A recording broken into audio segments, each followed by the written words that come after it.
Petunjuk operasional atas fokus penggunaan dana desa tahun 2025, sesuai dengan Peraturan Menteri Desa dan Pembangunan Daerah Tertinggal Republik Indonesia Nomor 2 Tahun 2024 tentang petunjuk operasional atas fokus penggunaan dana desa tahun 2025.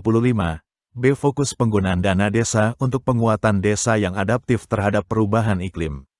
Fokus penggunaan dana desa untuk penguatan desa yang adaptif terhadap perubahan iklim. Komponen penguatan desa yang adaptif terhadap perubahan iklim meliputi A. Adaptasi dampak perubahan iklim, B. Mitigasi perubahan iklim, dan C. Pengembangan desa ramah lingkungan. 1. Adaptasi dampak perubahan iklim. A. Pengendalian kekeringan, banjir dan longsor, seperti 1. Pembuatan penampung atau pemanen atau peresapan air hujan untuk meningkatkan cadangan air permukaan atau tanah. 2. Pembuatan infrastruktur bangunan untuk melindungi dan konservasi mata air atau sumber air bersih skala desa. 3. Pembuatan atau perbaikan saluran air di area rentan banjir. 4. Penanaman pohon di lahan tandus yang merupakan wilayah desa dan atau di lereng dengan struktur beton penahan longsor atau plengsengan. 5. Pembuatan hutan bambu. 6. Pemeliharaan daerah sekitar mata air dan danau skala desa. 7. Pembuatan terasering. 8. Pembangunan talut. 9. Pelatihan tentang pengendalian kekeringan, banjir dan longsor. Dan atau 10. Pembangunan atau pemeliharaan sistem pengelolaan air berkelanjutan atau sumur resapan dan tada hujan skala desa. B. Penanganan atau antisipasi kenaikan muka laut, ROB, intrusi air laut, abrasi, ablasi dan gelombang tinggi, seperti 1. Pembuatan atau pemeliharaan talut skala desa. 2. Pembuatan atau pemeliharaan tanggul pemecah ombak skala desa. 3. Pengadaan bibit dan penanaman bakau. 4. Pembersihan daerah sekitar pantai atau bersih pantai. 5. Perlindungan terumbu karang. Dan atau 6. Rehabilitasi kawasan bakau. C. Pengendalian penyakit terkait dampak perubahan iklim, seperti 1. Perbaikan lingkungan agar tidak terjadi genangan air yang dapat memicu terjadinya wabah penyakit.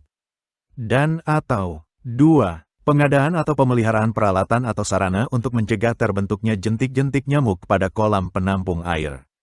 D. Kegiatan adaptasi dampak perubahan iklim lainnya sesuai dengan kewenangan desa dan diputuskan dalam musyawarah desa.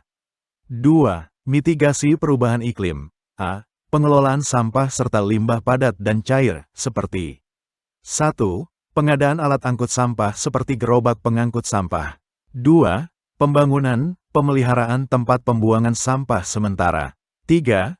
Pengadaan alat untuk pemanfaatan sampah atau limbah, misal pembuatan pupuk organik, mesin cacah. 4.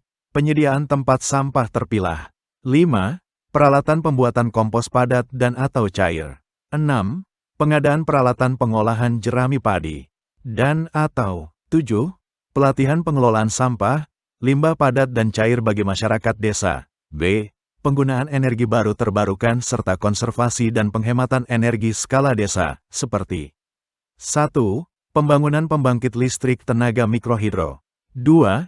Pendayagunaan teknologi tepat guna untuk listrik tenaga surya, tenaga angin, dan pengolahan limbah minyak goreng untuk biodiesel.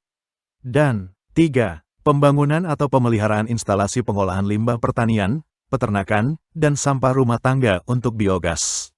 C.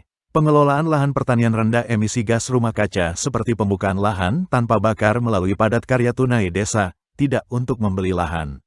D. Peningkatan dan atau mempertahankan tutupan vegetasi, seperti 1. Perbaikan lahan yang rusak melalui kegiatan membuat hutan desa yang dikelola secara berkelanjutan. 2. Pemeliharaan lahan melalui kegiatan pelestarian hutan secara berkelanjutan. 3. Penghijauan atau reboisasi, pengkayaan tanaman hutan, praktik wanatani atau agroforestry. Dan 4. Pembuatan rumah bibit tanaman berkayu dan atau bambu. E. Pencegahan dan penanggulangan kebakaran hutan dan lahan, seperti 1. Pembangunan atau pemeliharaan sumur bor atau sumur pompa. Dan 2. Pembangunan atau pemeliharaan saluran air di lokasi lahan gambut. F. Penyusunan komunikasi, informasi dan edukasi tentang kebijakan terkait pelestarian lingkungan desa, seperti 1. Pembatasan penebangan pohon dan pembukaan hutan. 2. Larangan pembakaran hutan. 3. Pembatasan pertanian berpindah. 4. Pemberian sanksi bagi perusak hutan. Dan 5. Larangan pembuangan limbah pabrik atau limbah kimia di sungai atau tanah di pemukiman. G. Sosialisasi emisi gas rumah kaca, dampak yang diakibatkan oleh perubahan iklim, dan pendayagunaan teknologi tepat guna untuk energi baru terbarukan serta konservasi dan penghematan energi. Dan H. Kegiatan mitigasi perubahan iklim lainnya sesuai dengan kewenangan desa dan diputuskan dalam musyawarah desa. 3. Pengembangan desa ramah lingkungan. Pengembangan desa ramah lingkungan dilaksanakan melalui beberapa kegiatan, yakni A. Pengelolaan perhutanan sosial oleh desa atau BUMDesa. B. Pembangunan atau pemeliharaan infrastruktur perdesaan berbasis lingkungan atau responsif. C. Pengenalan dan pengembangan teknologi tepat guna pengolahan komoditas. D. Pembangunan atau pemeliharaan saluran air di lokasi lahan gambut. Dan E. Kegiatan pengembangan desa ramah lingkungan lainnya sesuai dengan kewenangan desa dan diputuskan dalam musyawarah desa.